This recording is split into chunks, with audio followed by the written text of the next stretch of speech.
Hello, my name is Chris and I'm a U-Haul hitch professional. If you're planning on towing a trailer with your Ford Escape, then you're going to need trailer wiring. It is required by the law. Now let's take a look at how I completed this install. You will need the following tools and supplies to complete this installation. Begin with your cargo hatch open and remove the floor coverings. Next, remove the foam inserts. The driver's side foam insert has plastic clips that are pressed into place, so we will try to pry them up. The first one is right here. The second one is back there. For the passenger side, there are two fasteners that we can loosen with a flathead screwdriver.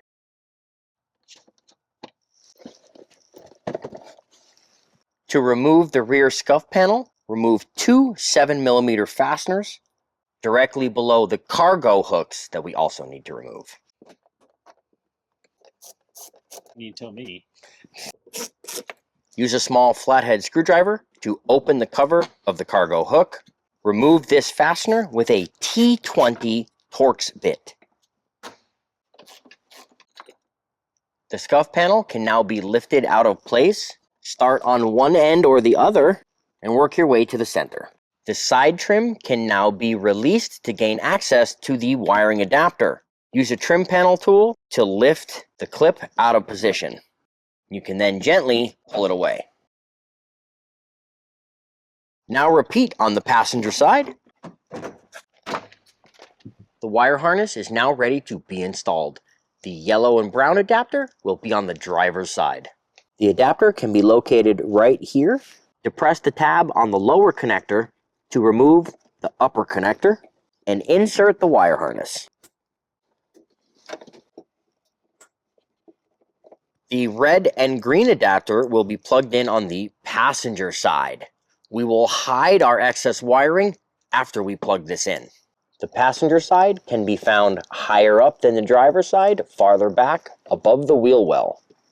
Next up, I will install the power wire. As you can see here, I have a hybrid Escape, therefore the battery is in the back, making this a faster and much easier power wire. If you do not have the hybrid, I will link a video up above where I wire a gas Escape and I show you the power wire underneath the vehicle. Cut a small length of wire from the provided power wire and connect it to the converter box using the heat shrink butt connector. Prepare your fuse holder. I like leaving a short side to connect to the power wire and a longer side to connect to the battery. Now use your second heat shrink butt connector to connect the power wire to the fuse holder. Crimp on the ring terminal to the fuse holder so we can connect it to the battery. To remove the plastic on the battery, slide the locking tab downward and lift off the tabs holding it in place. It does have a tether, so let's just slide it out of the way. Use a 10mm socket to remove this fastener. Place on your ring terminal and re-secure the fastener. Replace the cover and reseat the locking tab. Melt the heat shrink on your connectors using your heat source of choice. Use double-sided sticky tape to secure the converter box behind the driver's side trim. I like to mount it right here next to where we will install the ground wire. Loosen this fastener using an 8mm socket. Now let's route the 4-flat connector to underneath the vehicle for placement on a bracket. Behind this foam insert, we can find a large grommet. This is how we will get out. Let's lift the grommet up and make a small incision to pass the wire through. Cut the slit large enough to shove the 4-flat connector through the rubber.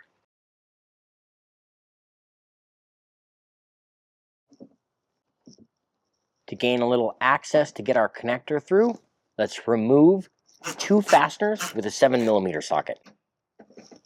You will want to avoid the exhaust tip by routing the connector over the bumper beam that is directly above the exhaust tip.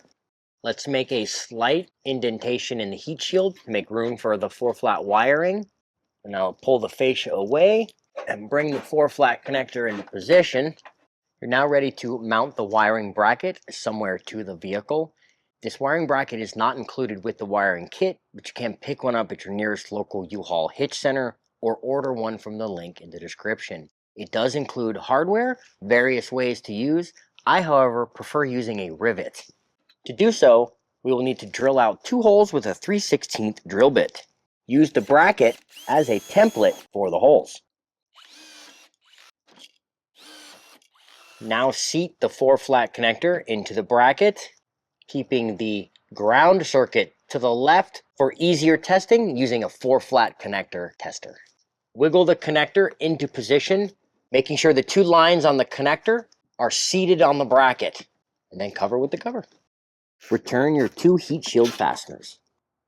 Use zip ties to secure the loose wiring, avoiding hot, moving, or sharp components. You can now pull the grommet back into position and reseat it from underneath the vehicle to ensure we get all edges out. A flathead screwdriver can sometimes help. On the interior of the vehicle, let's coil up and secure any loose wiring. I like to pull it all back towards the converter box so we can zip tie it to the existing electrical wiring. Make sure the power wire is not too tight because you need to return the trim. Now return the driver's side trim before continuing with loose wiring and slack.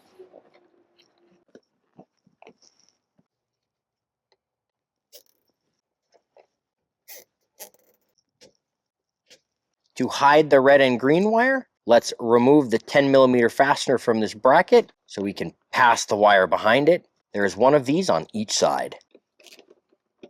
Slip it underneath the bracket and then return the fastener.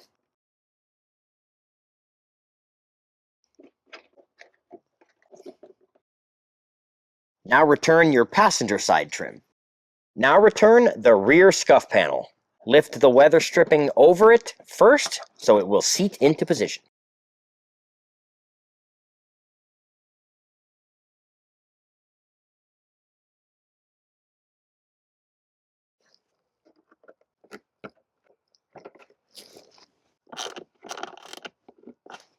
Install your provided 15-amp fuse. Return your foam inserts.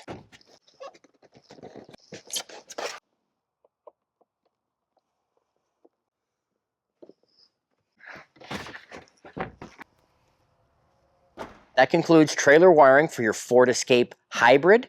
Thank you so much for watching. Please remember to practice safe trailering, and I can't wait to see you out there. If you have any questions about the products seen in this video, or if you'd like to schedule an installation with your local U-Haul Hitch professional, please visit us online at uhaulhitches.com. You can also download the U-Haul app using the link in the description for even more ways to manage your hitch and towing needs.